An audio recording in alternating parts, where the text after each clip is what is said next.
കാറ്റത്തെ കിളിക്കൂടിൻ്റെ പുതിയൊരു എപ്പിസോഡിലേക്ക് എല്ലാവർക്കും സ്വാഗതം. സുഭാഷിൽ നിന്നും സത്യങ്ങളെല്ലാം അറിഞ്ഞ നിധി നേരെ പോകുന്നത് സുധീഷിനെ കാണാനാണ്. നിധിയെ കണ്ട സുധീഷ്, എന്തിനാണ് ഇങ്ങോട്ട് വന്നത്? എന്തെങ്കിലും വാങ്ങാനുണ്ടെങ്കിൽ ഞാൻ വാങ്ങിക്കൊണ്ടു തരില്ലേ? ഈ പൊരുവയിലെത്തി ഇങ്ങനെ വന്ന് നിൽക്കണോ എന്നൊക്കെ ചോദിക്കുന്നുണ്ട്. എന്നാൽ നിധി മറുപടിയൊന്നും പറയാതെ ദേഷ്യത്തോടെ സുധീഷിനെ തന്നെ നോക്കി നിൽക്കുകയാണ്. അയ്യോ, എന്തു പറ്റിയാവോ? ഇനി എന്തെങ്കിലും കുഴപ്പമുണ്ടായോ എന്ന് ചിന്തിച്ചുകൊണ്ട്, എന്തുപറ്റി നിധി? വീട്ടിൽ നിന്ന് ആരെങ്കിലും വിളിച്ചോ? എന്തെങ്കിലും കുഴപ്പമുണ്ടോ ഇങ്ങനെ അപ്സെറ്റായിരിക്കുന്നത് എന്ന് സുധീഷ് നിധിയോടായി ചോദിക്കുന്നുണ്ട്. ഞാൻ അപ്സെറ്റായിരിക്കുന്നത് എൻ്റെ വീട്ടുകാർ കാരണമല്ല, നിങ്ങൾ കാരണമാ എന്ന് നിധി പറയുമ്പോൾ, ഞാനോ എന്ന് പരിങ്ങലോടെ സുധീഷും ചോദിക്കുന്നുണ്ട്. നിങ്ങൾ എന്തിനാ എന്നോട് നുണ പറഞ്ഞത് എന്ന് നിധി ചോദിക്കുമ്പോൾ, അയ്യോ, ഏത് നുണയെപ്പറ്റിയാണാവോ പറയുന്നത് എന്ന് മനസ്സിൽ പറഞ്ഞുകൊണ്ട്, ഏത് നുണയാ നിധി എന്ന് സുധീഷ് ചോദിക്കുന്നുണ്ട്. ഓ, അപ്പോൾ ഒരുപാട് നുണകൾ പറഞ്ഞിട്ടുണ്ടല്ലേ എന്ന് നിധി ചോദിക്കുമ്പോൾ, ഇല്ല, ഒരിക്കലുമില്ല, ഞാൻ ഇയാളോട് നുണ പറഞ്ഞതായി എൻ്റെ ഓർമ്മയിലേ ഇല്ല എന്ന് സുധീഷ് പറയുമ്പോൾ, ദാ ഈ പറയുന്നത് പോലും നുണയാണ്, എല്ലാം പച്ചക്കള്ളമാ, ഇങ്ങനെ നുണ പറയാൻ നാണക്കേട് തോന്നുന്നില്ലേ എന്ന് നിധി ദേഷ്യത്തോടെ ചോദിക്കുന്നുണ്ട്.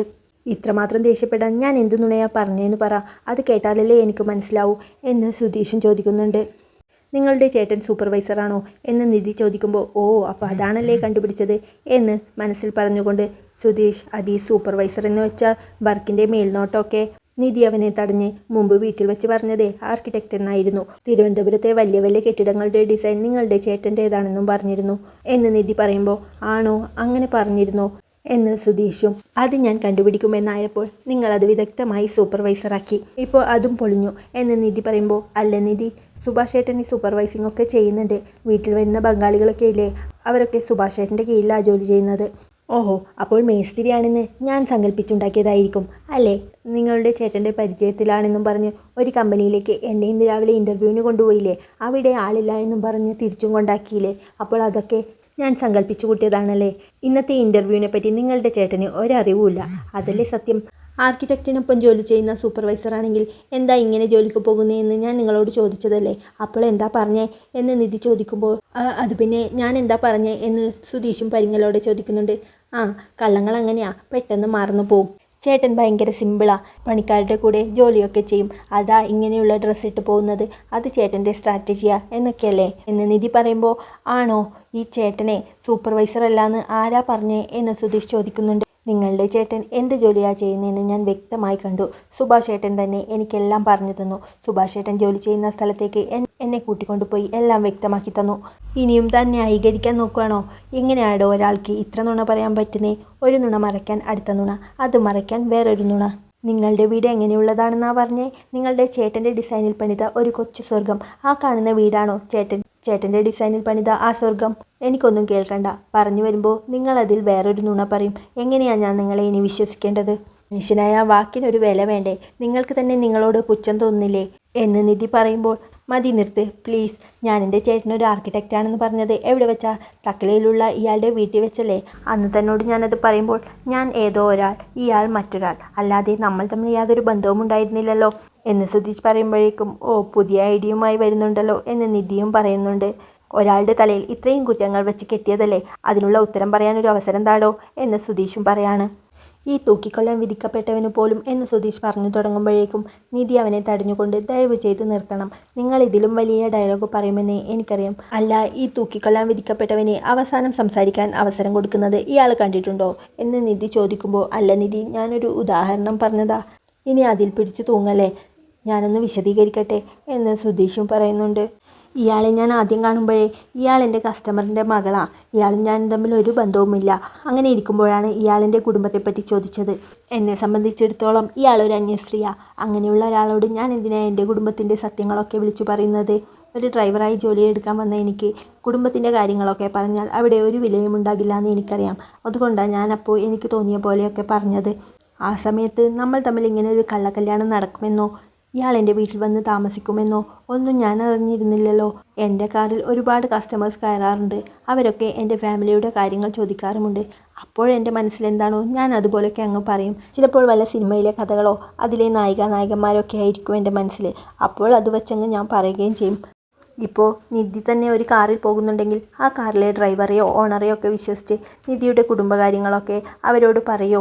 ഒരു പരിചയമില്ലാത്ത ആൾക്കാരോട് എന്തിനാ വീട്ടിലെ കാര്യങ്ങളൊക്കെ പറയുന്നതെന്ന് ഇയാൾ വിചാരിക്കില്ലേ? അതുപോലെയല്ലേ ഞാനും ചെയ്തുള്ളൂ. ഇയാളുടെ വീട്ടിൽ ഞാൻ ഡ്രൈവറായി വന്നതാ. ജോലി കഴിഞ്ഞ് തിരിച്ചു പോവേണ്ടവൻ നിങ്ങളെയൊന്നും ഇനി ഒരിക്കലും കാണില്ലെന്നാണ് ഞാൻ കരുതിയത്. അങ്ങനെയുള്ള ആൾക്കാരോട് ഞാൻ എന്തിന് എൻ്റെ ജീവിതത്തിലെ സത്യങ്ങളൊക്കെ പറയണം? പക്ഷേ എൻ്റെ തലവര.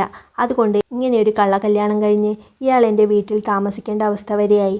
സത്യമായും ഇങ്ങനെയൊക്കെ സംഭവിക്കുമെന്നറിഞ്ഞാൽ ഞാൻ കള്ളങ്ങളൊന്നും പറയില്ലായിരുന്നു. എന്നെ പരിചയമില്ലാത്ത ഒരാളോട് എന്തിന് എൻ്റെ കാര്യങ്ങളൊക്കെ പറയണം എന്ന് ചിന്തിച്ചത് കൊണ്ട് മാത്രമാണ് നിധി ഞാൻ അങ്ങനെ പറഞ്ഞത്. ഇനി പറ, എൻ്റെ ഭാഗത്ത് എന്തെങ്കിലും തെറ്റുണ്ടോ? പറ എന്ന് സുധീഷ് പറയുമ്പോൾ, ശരി, എന്നെ പരിചയമില്ലാത്തത് കൊണ്ടാണല്ലോ ഇയാൾ ആദ്യം എന്നോട് കള്ളങ്ങളൊക്കെ പറഞ്ഞത്. എന്നാൽ ഇപ്പോൾ ഞാൻ നിങ്ങളുടെ വീട്ടിലാണ് താമസിക്കുന്നത്. അവിടെ നടക്കുന്നതെല്ലാം ഞാൻ കാണുന്നുണ്ട്. അവിടെ നടക്കുന്ന ഓരോ കാര്യങ്ങളെക്കുറിച്ച് ഞാൻ ചോദിക്കുമ്പോഴും നിങ്ങൾ സത്യമല്ലല്ലോ പറയുന്നത്.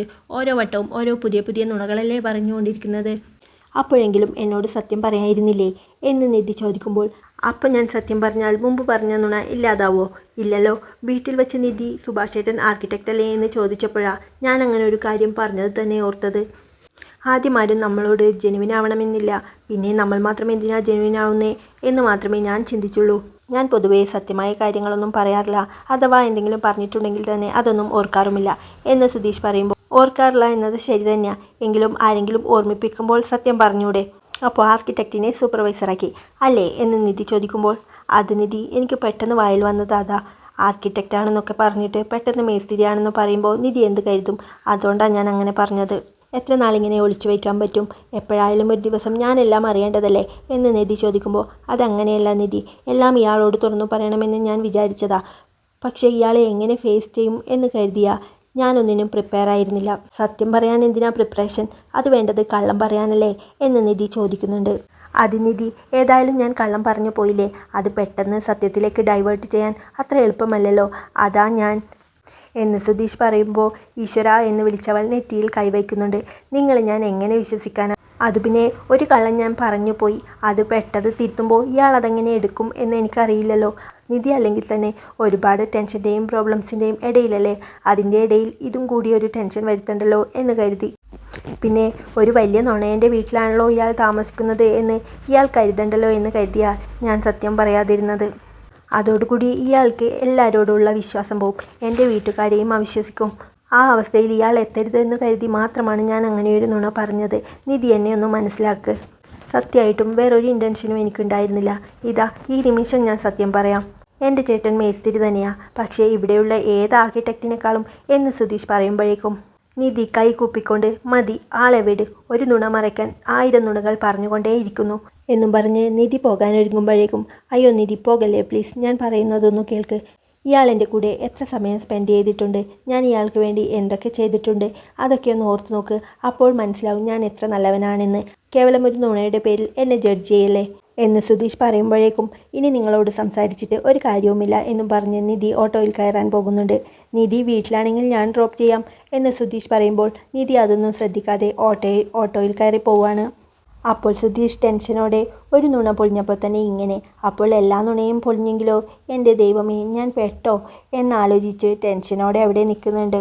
വീട്ടിലെ ഹാളിൽ പഠിച്ചുകൊണ്ടിരിക്കുകയായിരുന്ന നികേഷിൻ്റെ അടുത്തേക്ക് ചായയുമായി ഹരീഷ് വരുന്നുണ്ട്. എടാ ഈ ചായ ഒന്ന് ഏടത്തേക്ക് കൊടുത്തേക്കണേ എന്നും പറഞ്ഞുകൊണ്ട് തിരിച്ചു പോകാനൊരുങ്ങിയ ഹരീഷിനോട്, അയ്യോ അതിന് ഏടത്തി ഇവിടെ ഇല്ലല്ലോ എന്ന് നികേഷ് പറയാണ്. രാവിലെ പോയതല്ലേ ഇൻ്റർവ്യൂവിന്, ഇതുവരെ എത്തിയില്ലേ എന്ന് ഹരീഷ് ചോദിക്കുമ്പോൾ, അതിനിന്ന് ഇൻ്റർവ്യൂ നടന്നില്ല, അവിടെ ആളുണ്ടായില്ല, ഏട്ടത്തി നേരത്തെ വന്നു. ഇവിടെ ഉണ്ടായിരുന്നു. ഉച്ചയ്ക്ക് സുഭാഷ് ഏട്ടൻ വന്നിരുന്നു, അവരെന്തൊക്കെയോ സംസാരിക്കുന്നുണ്ടായിരുന്നു. പിന്നെ സുഭാഷ് ഏട്ടൻ ഏട്ടത്തിയെയും കൂട്ടിയിട്ടാണ് പോയത് എന്ന് നികേഷ് പറയുന്നുണ്ട്. നികേഷ് അത് പറഞ്ഞു തീരുമ്പോഴേക്കും പണി കഴിഞ്ഞ് സുഭാഷ് വരുന്നുണ്ട്. ആഹാ ഏട്ടൻ വന്നല്ലോ, എവിടെ ഏടത്തി എന്ന് നികേഷ് ചോദിക്കുമ്പോൾ, നിധി എത്തിയില്ലേ എന്ന് സുഭാഷ് ചോദിക്കുന്നുണ്ട്. ഏട്ടത്തി സുഭാഷ് ഏട്ടൻ്റെ കൂടെയല്ലേ വന്നത് എന്ന് നികേഷ് ചോദിക്കുമ്പോൾ, ഞാൻ എൻ്റെ സൈറ്റിൽ കൊണ്ടുപോയതാ, അവൾ അവിടുന്ന് നേരത്തെ വന്നല്ലോ എന്ന് സുഭാഷും പറയാണ്. ഏട്ടൻ എന്തിനാ ഏടത്തിയെ സൈറ്റിൽ കൊണ്ടുപോയത് എന്ന് ഹരീഷ് ചോദിക്കുമ്പോൾ, അത് പിന്നെ എൻ്റെ സൈറ്റൊക്കെ കണ്ട് എൻ്റെ ജോലി എന്താണെന്നൊക്കെ അങ്ങ് മനസ്സിലായിക്കോട്ടെ എന്ന് കരുതി കൊണ്ടുപോയതാ. അവൻ ഞാൻ സൂപ്പർവൈസറാണെന്നും എനിക്ക് ഒരുപാട് കമ്പനികളുമായി പരിചയമുണ്ടെന്നും ഒക്കെയല്ലേ തട്ടിവിട്ടിരിക്കുന്നത്. എടാ ശരിക്കും അങ്ങനെ ഒരു ഇൻ്റർവ്യൂ പോലും ഉണ്ടായിരുന്നില്ല, അവൻ അവളോട് നുണ പറഞ്ഞ് വെറുതെ കൊണ്ടുപോയതാ എന്ന് സുഭാഷ് പറയുന്നുണ്ട്. ഇയാളെ എന്തു വേണം എന്ന് ഹരീഷ് ദേഷ്യത്തോടെ പറയുമ്പോൾ, ഇനി എന്നാണ് ഇൻ്റർവ്യൂ നടക്കുക എന്ന് അവൾ എന്നോട് ചോദിച്ചപ്പോൾ അവളോട് സത്യം പറയണമെന്നേ ഞാൻ കരുതിയുള്ളൂ, അതാ ഞാൻ അവളെ സൈറ്റിലേക്ക് കൊണ്ടുപോയത് എന്ന് സുഭാഷും പറയുന്നുണ്ട്. സുധീഷ് ചേട്ടൻ എന്താ ഇങ്ങനെ എത്ര നുണയാ പറഞ്ഞു വെച്ചേക്കുന്നേ എന്ന് ഹരീഷ് പറയുമ്പോൾ, എടാ നിനക്കറിയാലോ എനിക്ക് സുധീഷിനെ പോലെ നുണ പറഞ്ഞു നിൽക്കാൻ അറിയില്ല, അതുകൊണ്ടാണ് ഞാൻ അങ്ങനെ ചെയ്തത് എന്ന് സുഭാഷും പറയുന്നുണ്ട്. സുഭാഷ് ചേട്ടൻ ചെയ്തതാ ശരി. സുധീഷ് ചേട്ടൻ ഇങ്ങനെ ഓരോ കള്ളങ്ങൾ പറഞ്ഞുണ്ടാക്കുന്നത് അങ്ങേരുടെ കാര്യം. നമ്മളെന്തിനാ അതിന് കൂട്ടു നിൽക്കുന്നത്? നാളെ ഒരു ദിവസം ഏടത്തി ഇതൊക്കെ അറിഞ്ഞ് നിങ്ങളെന്തിനാ ഇതിനൊക്കെ കൂട്ടുന്നതെന്ന് ചോദിച്ചാൽ നമ്മൾ എന്ത് ഉത്തരം പറയും എന്ന് ഹരീഷും പറയുന്നുണ്ട്. അവിടുന്ന് വരുമ്പോൾ ഏടത്തി എന്തെങ്കിലും പറഞ്ഞോ എന്ന് നികേഷ് ചോദിക്കുമ്പോൾ, ഇല്ല, ഞാൻ കരുതി അവൾ നേരെ ഇങ്ങോട്ടാണ് വന്നതെന്ന് എന്ന് സുഭാഷും പറയുന്നുണ്ട്. ഇനി ചിലപ്പോൾ സുധീഷ് ചേട്ടൻ്റെ അടുത്ത് പോയിട്ടുണ്ടാവോ എന്ന് ഹരീഷ് ചോദിക്കുന്നുണ്ട്. അത് ശരിയാ, ഞാൻ ഏതായാലും അവനെ ഒന്ന് വിളിച്ചു നോക്കാം എന്ന് പറഞ്ഞുകൊണ്ട് സുഭാഷ് സുധീഷിനെ ഫോൺ വിളിക്കുന്നുണ്ട്. ബൈക്ക് ഓടിച്ചുകൊണ്ടിരുന്ന സുധീഷ് ബൈക്ക് നിർത്തി ഫോൺ എടുക്കുന്നുണ്ട്. ഹലോ, ഞാനാടാ എന്ന് സുഭാഷ് പറയുമ്പോൾ, ആ മനസ്സിലായി എന്ന് സുധീഷും പറയുന്നുണ്ട്. നിധി അങ്ങോട്ട് വന്നോ എന്ന് ചോദിക്കുമ്പോൾ, ആ കണ്ടിരുന്നു എന്ന് സുധീഷ്. അവളിവിടെ ഇതുവരെ എത്തിയില്ല, നിൻ്റെ കൂടെ ഉണ്ടോയെന്നറിയാൻ വിളിച്ചതാ എന്ന് സുഭാഷ് പറയുമ്പോൾ, എത്തിയില്ലേ? ഞാൻ അവളെ ഉച്ചയ്ക്കാണല്ലോ കണ്ടത് എന്ന് സുധീഷും മറുപടി പറയുന്നുണ്ട്. പിന്നെ അവളെവിടെ പോയി എന്ന് സുഭാഷ് ചോദിക്കുമ്പോൾ, ടെൻഷനോടെ സുധീഷ്, ഏട്ടൻ വയ്ക്ക്, ഞാനൊന്ന് അന്വേഷിക്കട്ടെ എന്ന് പറഞ്ഞുകൊണ്ട് ഫോൺ കട്ട് ചെയ്ത് നിധിയെ വിളിക്കാൻ ശ്രമിക്കുന്നുണ്ട്. നിധിയെ വിളിച്ച് കിട്ടാതെ സുധീഷ് അവിടെയൊക്കെ നിധിയെ അന്വേഷിച്ച് അലയുന്നുണ്ട്. ഓട്ടോ ഡ്രൈവർമാരോടും അവിടെ നിന്ന ആൾക്കാരോടുമൊക്കെ നിധിയുടെ ഫോട്ടോ കാണിച്ച് ഇങ്ങനെ ഒരു കുട്ടിയെ കണ്ടിരുന്നോ എന്നൊക്കെ അന്വേഷിക്കുന്നുണ്ട്. അങ്ങനെ കുറച്ച് സമയത്തിന് ശേഷം ഒരു പാർക്കിലിരിക്കുന്ന നിധിയെ സുധീഷ് കാണുകയാണ്. സുധീഷ് ടെൻഷനോടെ നിധിയുടെ അടുത്തേക്ക് പോകുന്നുണ്ട്. പാർക്കിൽ ഒരു മരത്തിൻ്റെ ചുവട്ടിൽ ദേഷ്യത്തോടെ ഇരിക്കുകയാണ് നിധി. സുധീഷ് ടെൻഷനോടെ പോയി, നിധി എത്ര നേരമായി തരുന്നു, വിളിച്ചിട്ട് കിട്ടുന്നുമില്ല, വീട്ടിലാണെങ്കിൽ താൻ എത്തിയിട്ടുമില്ല എന്നറിഞ്ഞ് ഞാനാണെങ്കിൽ ടെൻഷൻ അടിച്ച് മരിക്കാറായി എന്ന് പറയുമ്പോഴേക്കും നിധി ദേഷ്യത്തോടെ ചാടി എഴുന്നേറ്റ്, ഓഹോ, നിങ്ങൾക്കെപ്പോഴും അങ്ങനെയാണല്ലേ, നിങ്ങൾക്ക് ടെൻഷൻ അടിക്കരുത്, നിങ്ങൾക്കൊരു കുഴപ്പവും സംഭവിക്കരുത്, എനിക്ക് എന്ത് സംഭവിച്ചാലും ഒരു കുഴപ്പവുമില്ല അല്ലേ? ഞാൻ അങ്ങനെയല്ല പറഞ്ഞത്. ഇയാളാണെങ്കിൽ വിളിച്ചിട്ട് ഫോണും എടുക്കുന്നില്ല, വീട്ടിലെത്തിയിട്ടുമില്ല, അങ്ങനെയൊക്കെ ആയപ്പോൾ ഞാനാകെ ടെൻഷൻ അടിച്ചു പോയി എന്നാ പറഞ്ഞത് എന്ന് സുധീഷ് പറയുമ്പോഴേക്കും, എന്ത് വേണമെങ്കിലും ഞാൻ സഹിക്കും, പക്ഷേ നുണ അതെനിക്കൊരിക്കലും സഹിക്കാൻ പറ്റില്ല. നിങ്ങൾ ഇത്രയും നുണകൾ പറഞ്ഞിട്ട് ഞാൻ എങ്ങനെ ആ വീട്ടിൽ പോയി സമാധാനമായിട്ടിരിക്കും എന്ന് നിധി പറയുന്നുണ്ട്. ഇതിനുത്തരം ഞാൻ നേരത്തെ പറഞ്ഞതല്ലേ, അത് തന്നെ വീണ്ടും പറയിക്കണോ എന്ന് സുധീഷ് പറയുമ്പോൾ, പച്ചക്കള്ളം പറഞ്ഞിട്ട് അതിനുള്ള കാരണം പറയുന്നത് ശരിയാണോ എന്ന് നിധിയും പറയുന്നുണ്ട്. എടോ, ഞാൻ വേറെ എന്താ ചെയ്യണ്ടേ? ഞാനൊരു കാര്യം ചെയ്യാം, ഞാൻ ഇവിടുന്ന് തന്നോട് മാപ്പ് പറയാം. I am sorry, really sorry. സത്യമായിട്ടും എനിക്ക് അങ്ങനെ ഒരു തെറ്റ് പറ്റി, ഞാൻ ചെയ്തത് തെറ്റാ, വേറെ എന്ത് വേണമെന്ന് എനിക്കറിയില്ല എന്ന് പറഞ്ഞുകൊണ്ട് കൈകൂപ്പിക്കൊണ്ട് സുധീഷ് സോറി പറയാണ്. ഇത്രയൊക്കെ കള്ളം പറഞ്ഞിട്ട് ഒരു സോറി പറഞ്ഞാൽ ശരിയാവുമെന്നാണോ? വീടിനെ പറ്റിയും നിങ്ങളുടെ ചേട്ടനെ പറ്റിയും നിങ്ങൾ പറഞ്ഞതിനൊക്കെ നിങ്ങളൊരു കാരണം കണ്ടെത്തി, പക്ഷേ എൻ്റെ ജോലിക്കാര്യത്തിൽ നിങ്ങൾ പറഞ്ഞ കള്ളമോ? ആ ജോലി എനിക്ക് എത്ര ഇമ്പോർട്ടൻ്റ് ആണെന്ന് നിങ്ങൾക്കറിയുന്നതല്ലേ? വീട്ടിൽ നിന്ന് പോയി ആ കമ്പനിയുടെ മുന്നിൽ നിൽക്കുമ്പോഴെങ്കിലും നിങ്ങൾക്ക് എന്നോട് സത്യം പറയായിരുന്നില്ലേ എന്ന് നിധി പറയുമ്പോഴേക്കും, നിധി, ഇൻ്റർവ്യൂവിൻ്റെ കാര്യം സത്യം തന്നെയാ എന്ന് സുധീഷ് പറയുന്നുണ്ട്. മതി, ഇനി ഇതിൻ്റെ പേരിൽ അടുത്ത നുണ എനിക്ക് കേൾക്കണ്ട. സുഭാഷ് ഏട്ടന് ഇക്കാര്യത്തിൽ ഒരറിവുമില്ല എന്ന് എന്നോട് പറഞ്ഞിരുന്നു എന്ന് നിധി പറയുമ്പോൾ, സുഭാഷ് ഏട്ടൻ അറേഞ്ച് ചെയ്തതാ ഈ ഇൻ്റർവ്യൂ എന്നുള്ള ഒരൊറ്റ കാര്യം മാത്രമേ കള്ളമുള്ളൂ. സുഭാഷ് ഏട്ടൻ സൂപ്പർവൈസറാണെന്ന് കരുതി താൻ എപ്പോഴും ജോലിക്കാര്യം പറയാറില്ലേ? അപ്പോൾ സുഭാഷ് ഏട്ടനാണ് ഈ ഇൻ്റർവ്യൂ റെഡിയാക്കി തന്നത് എന്നറിഞ്ഞാൽ തൻ്റെ മനസ്സിൽ സുഭാഷ് ഏട്ടന് ഒരു മതിപ്പൊക്കെ ഉണ്ടാവില്ലേ? അതുകൊണ്ടാണ് ഞാൻ എന്ന് സുധീഷ് പറയുമ്പോൾ, എനിക്ക് ആശ്ചര്യം തോന്നുന്നു. ഇങ്ങനെയൊക്കെ ആലോചിച്ചുറപ്പിച്ച് ഒരാൾക്ക് നുണ പറയാൻ പറ്റുമോ? നിങ്ങളൊരു പെരും കള്ളനാ, നിങ്ങളെക്കുറിച്ച് ആലോചിക്കുമ്പോൾ തന്നെ എനിക്ക് പേടിയാവുന്നു എന്ന് നിധിയും പറയുന്നുണ്ട്. അങ്ങനെയൊന്നും പറയരുത് നിധി, സത്യമായിട്ടും ഇയാൾക്കൊരു ജോലി വാങ്ങിത്തരണം എന്ന് മാത്രമേ എൻ്റെ മനസ്സിലുണ്ടായിരുന്നുള്ളൂ. എൻ്റെ ഒരു ഫ്രണ്ടിൻ്റെ അച്ഛൻ്റെ കമ്പനിയായിരുന്നു സത്യത്തിൽ ഇന്ന് ആ ഇൻ്റർവ്യൂ നടക്കേണ്ടതുമായിരുന്നു. പക്ഷെ നമ്മൾ അവിടെ എത്തിയപ്പോഴാണ് ഇൻ്റർവ്യൂ നടത്തേണ്ടത് അവൻ്റെ അച്ഛനാണെന്നും അച്ഛൻ അവിടെ ഇല്ലെന്നുമൊക്കെ അറിഞ്ഞത്. ഇനി വേറൊരു ദിവസം ഇൻ്റർവ്യൂ നടത്താമെന്ന് അവൻ പറഞ്ഞിട്ടുണ്ട്. ദയവായി നിധി എന്നെ ഒന്ന് വിശ്വസിക്ക്. വലിയ ആളായിട്ട് വീട്ടിൽ കയറി ചെല്ലുമെന്നൊക്കെ പറഞ്ഞിട്ട് വന്നതല്ലേ താൻ? എടോ, അതിനു വേണ്ടിയാണ് ഞാൻ ഇതൊക്കെ ചെയ്തത്. ഉറപ്പായിട്ടും ഈ ഇൻ്റർവ്യൂ മറ്റൊരു ദിവസം നടക്കും എന്ന് സുധീഷ് പറയുമ്പോഴേക്കും നിധി അവനെ തടഞ്ഞുകൊണ്ട്, വേണ്ട, ഇനി നിങ്ങൾ പറയുന്നതൊന്നും ഞാൻ വിശ്വസിക്കില്ല എന്ന് നിധി പറയുമ്പോൾ, നിധി, ഞാനൊരു കാര്യം ചെയ്യാം, അയാളെ വിളിച്ച് സ്പീക്കർ ഫോണിലിട്ട് സംസാരിക്കാം, അപ്പോൾ നിധിക്ക് കേൾക്കാമല്ലോ എന്താ പറയുന്നതെന്ന് എന്ന് സുഭാഷ് പറയുന്നുണ്ട്. ഓഹോ, അപ്പോൾ അതൊക്കെ അറേഞ്ച് ചെയ്തിട്ടാണോ ഇങ്ങോട്ട് വന്നിട്ടുള്ളത് എന്ന് നിധി ചോദിക്കുമ്പോൾ, ദയവായി നിധി എന്നെ ഒന്ന് വിശ്വസിക്ക്, ഞാൻ അവനെ ഇപ്പോൾ വിളിച്ച് കാണിക്കാം എന്ന് പറഞ്ഞ് സുധീഷ് ഫോൺ എടുത്ത് അനൂപിനെ ഡയൽ ചെയ്യുന്നുണ്ട്.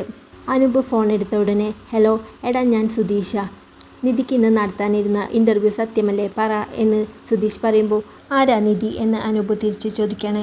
എടാ, എൻ്റെ വൈഫിലെ നിധി, അവന് മനസ്സിലാവാഞ്ഞിട്ടാണ് കേട്ടോ എന്ന് നിധിയോടായി സുധീഷ് പറയുന്നുണ്ട്. എടാ, ഇന്ന് നമ്മൾ നടത്താനിരുന്ന ഇൻ്റർവ്യൂവിലെ അതിനെക്കുറിച്ചാണ് പറയുന്നത് എന്ന് സുധീഷ് പറയുമ്പോൾ, ഓ, അവളെ സമാധാനിപ്പിക്കാനായി നമ്മൾ നടത്താനിരുന്ന ഫേക്ക് ഇൻ്റർവ്യൂ അല്ലേ എന്നാണ് അനൂപ് തിരിച്ച് ചോദിക്കുന്നത്. ഇത് കേട്ട് നിധി ഞെട്ടിത്തരിച്ച് സുധീഷിനെ തന്നെ നോക്കി നിൽക്കുകയാണ്. അങ്ങനെ ദേഷ്യത്തോടെ സുധീഷിനെ നോക്കി നിൽക്കുന്ന നിധിയെ കാണിച്ചുകൊണ്ടാണ് ഇന്നത്തെ എപ്പിസോഡ് അവസാനിക്കുന്നത്. ഈ കിളിക്കൂടിൻ്റെ ബാക്കി വിശേഷങ്ങളുമായി വീണ്ടും